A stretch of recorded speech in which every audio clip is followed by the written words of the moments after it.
Hi guys, I'm off to London now in a couple hours and I'm really excited. And I've done some research and just kind of to check which houses are from Britain, and it might have, like solo stores, like there's 4160 Tuesdays. I don't know if Grossmith has their own store, but that's a British brand that I want to look into some more.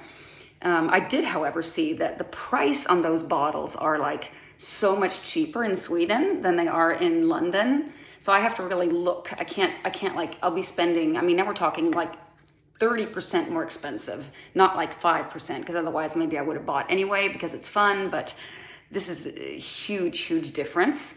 I mean, Joe Malone, I know, is British. I've tried most everything from there. Not too excited about that. Miller Harris, I've only tried, like a fraction of what they have to offer.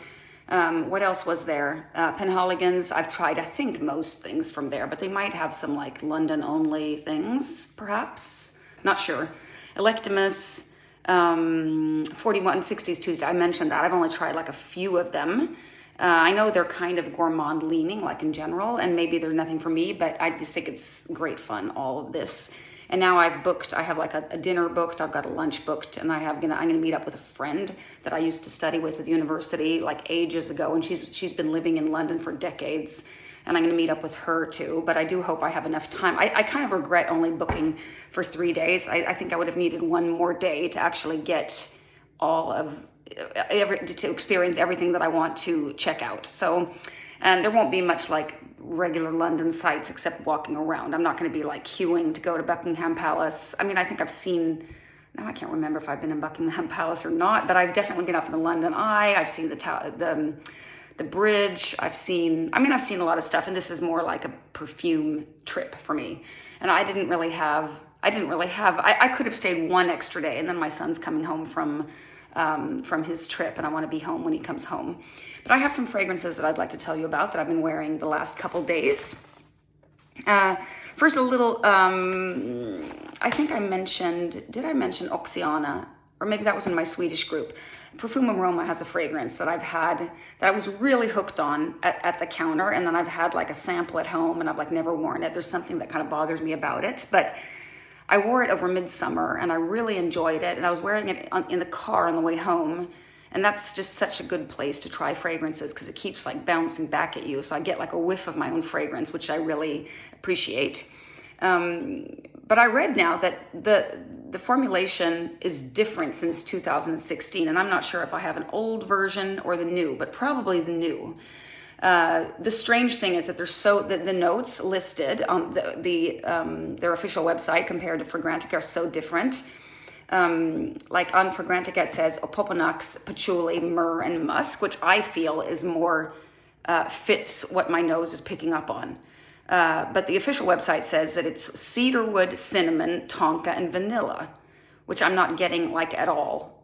The cinnamon, yes, but like it's not a vanilla fragrance at all to my nose. It's more of a smoky-ish patchouli fragrance. And it has, when you first spray it, like you get that typical Perfume Aroma DNA. There's like a little bit of freshness to it.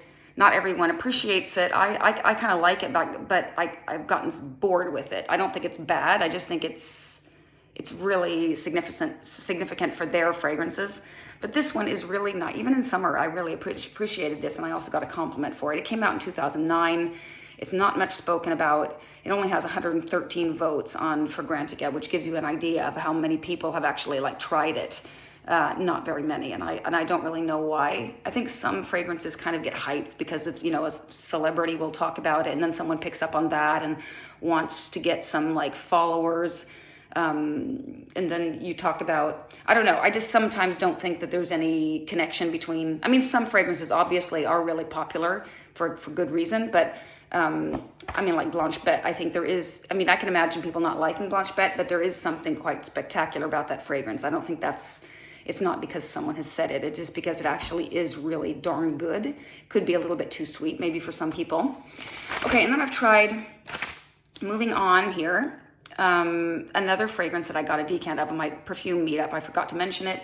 It's called Gossip Night, and it's my first acquaintance with this house called Gritty. I think Gritty is an Italian house. The perfumer is Luca Gritty.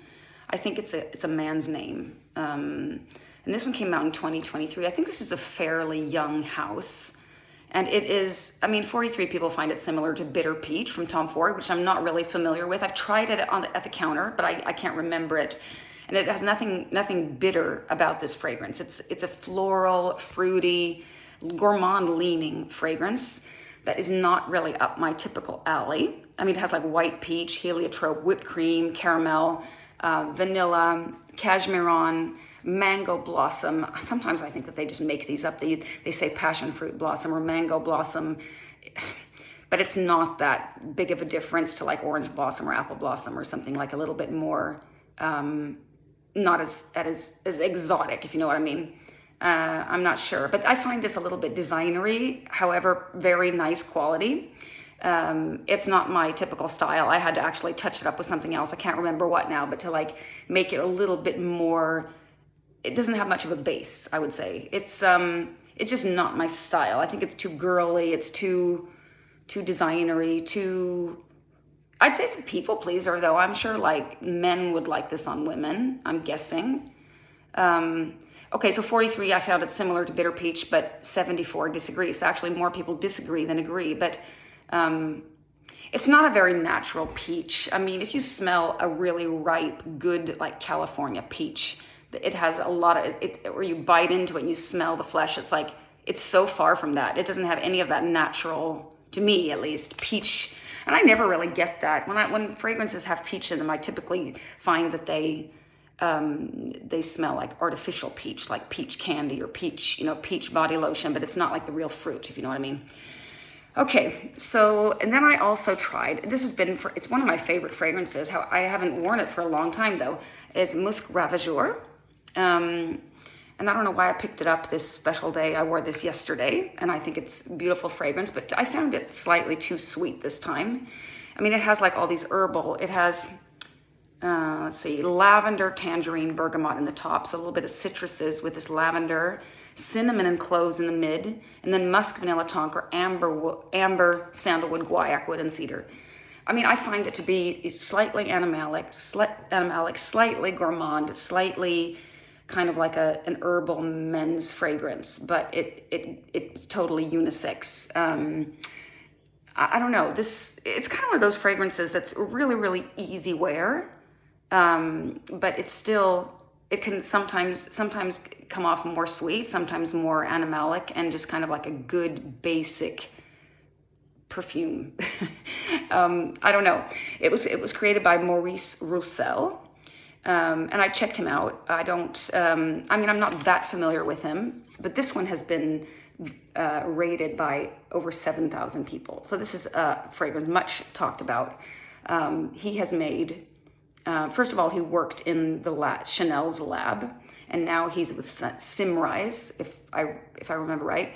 He's created Lyra not Lyra Casamorati, but from Alain Delon, an old discontinued fragrance that I happen to have many of. That's a really, really good fragrance. Also one of those kind of like, this is a good fragrance. It has a little bit of everything kind of fragrance.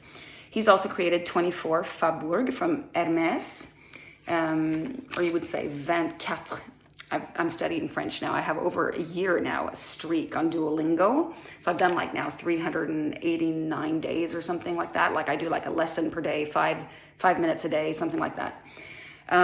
This fragrance by Hermès I find to be it's too old for me. It makes me feel old, although it is really, really pretty.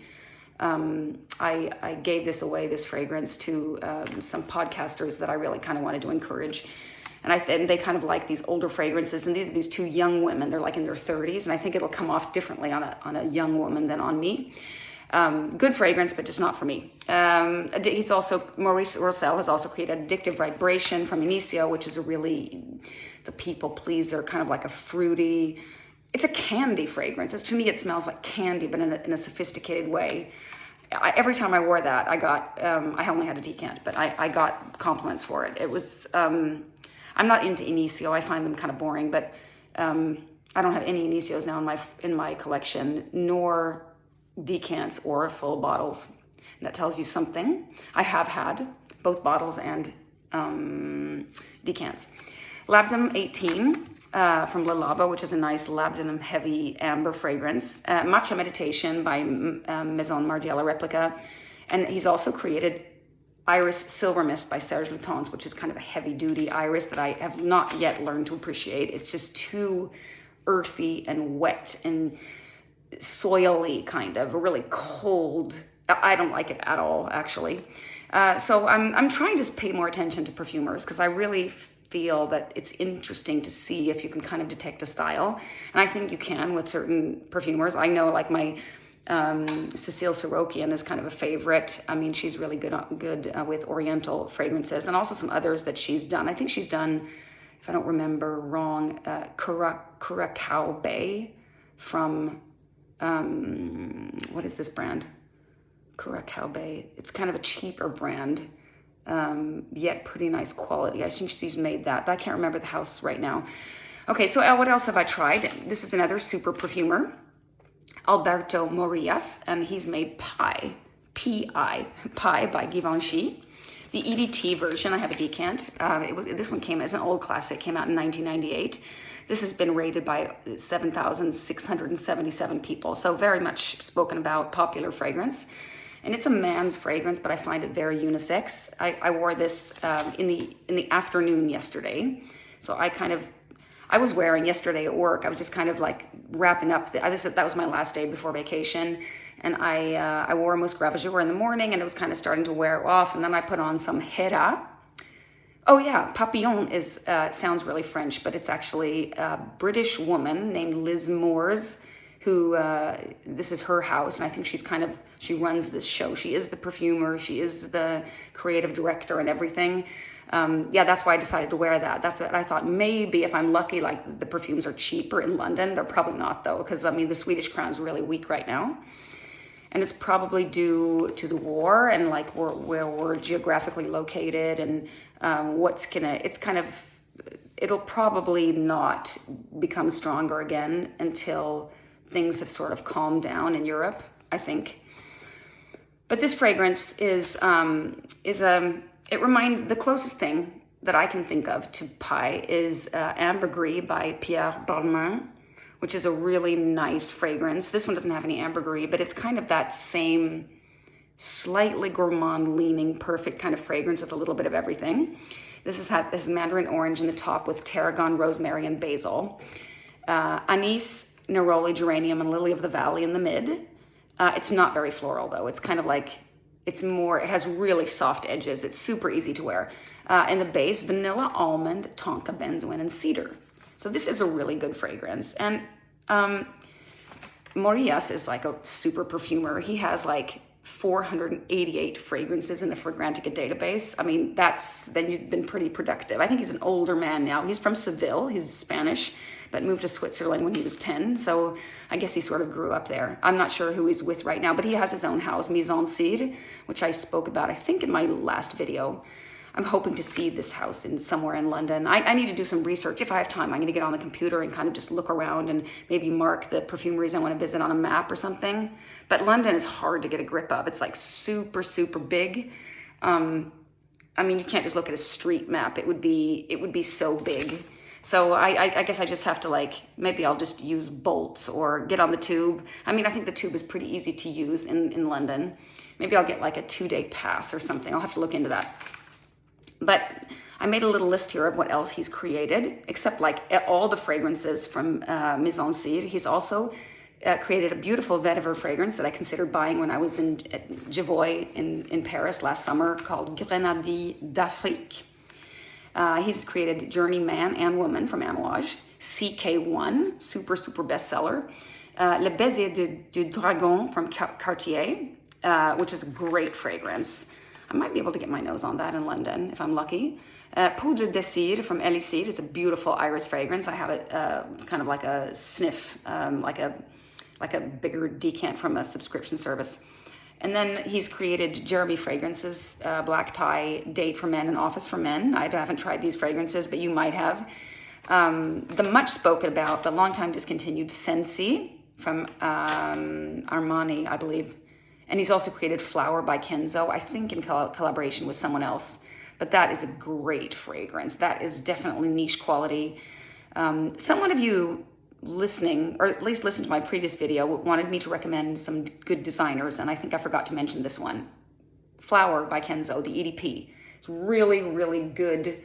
Has a little bit of incense, it has rose, it has vanilla, it has some, what else is in there? It's musk, I think. It's just really good fragrance, and it has great lasting power, and I get compliments on that all the time.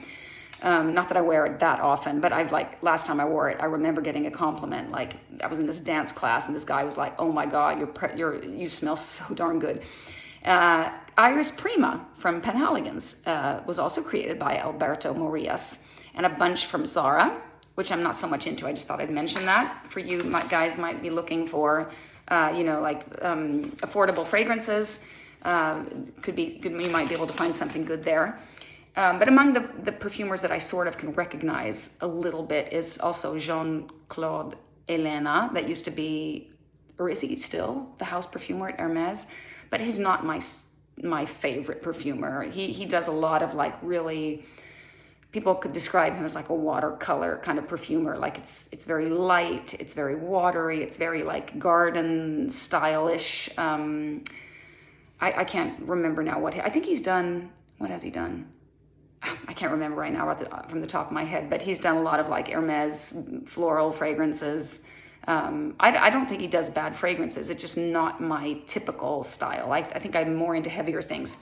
And then I just thought I would say, before I wrap this up, this is my fragrance of the day. This morning I wore some Capri from 1969, but I've just kind of sprayed it on my shirt. I'm going to change this. I'm not going to be traveling in this.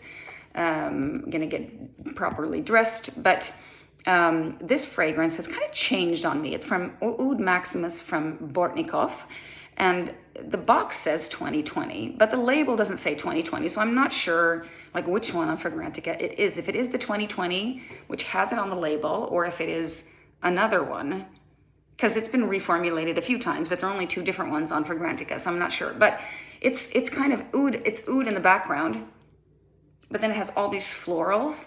And also there's, especially in the beginning, this very animalic musk comes to the surface. And then kind of, it also has like a soapiness. It also kind of reminds of an older Chypre Guerlain style fragrance.